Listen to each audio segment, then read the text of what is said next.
Comment sortir du syndrome du sauveur? Comment en avoir fini avec ça?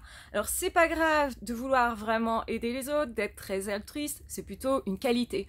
Par contre, quand on s'oblige à aider l'autre et qu'on n'en avait pas sincèrement envie, pas à ce moment-là, que finalement on prend de son temps, que c'est difficile pour nous, bien oui, ça devient un problème. Et surtout quand on essaye de sauver quelqu'un qui en fait se fiche de nous, est toxique et veut vraiment nous faire du mal. Et c'est cette volonté d'aller aider l'autre, sauver l'autre, qui justement nous attise, qui fait qu'on se coince nous-mêmes dans une relation de soi-disant sauveur.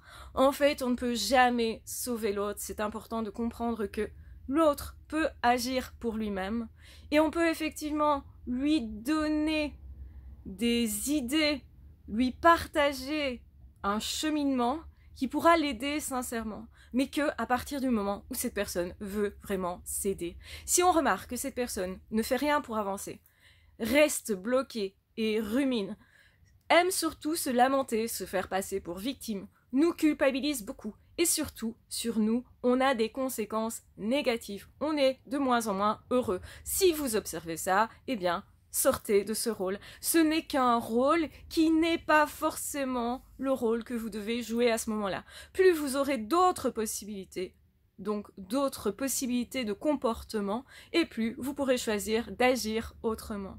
Si vous avez dans l'idée que si vous n'aidez pas l'autre, vous êtes une mauvaise personne, alors vous resterez coincé dans ce rôle du sauveur. Si par contre vous vous dites ce n'est pas ma tâche, l'autre a peut-être des soucis, mais comme je n'ai pas créé ces problèmes, je n'ai pas forcément non plus une obligation de résoudre ce problème-là, et bien dans ce cas-là, je peux me détacher éventuellement des personnes qui ne veulent pas avancer.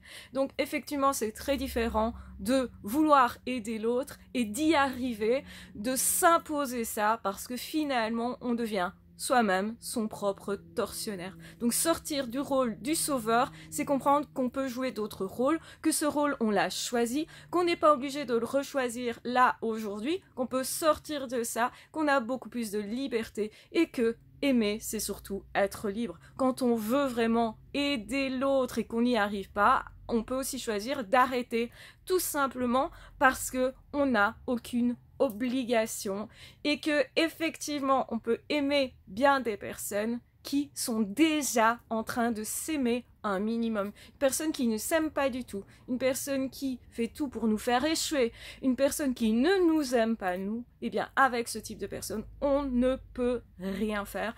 Et c'est aussi arrêter de se dire qu'on est une forme de Dieu qui pourrait sauver l'autre comme si c'était en notre pouvoir. Non, nous ne sommes que des êtres humains et c'est pas grave, on fait déjà de notre mieux et faire de notre mieux, c'est déjà beaucoup.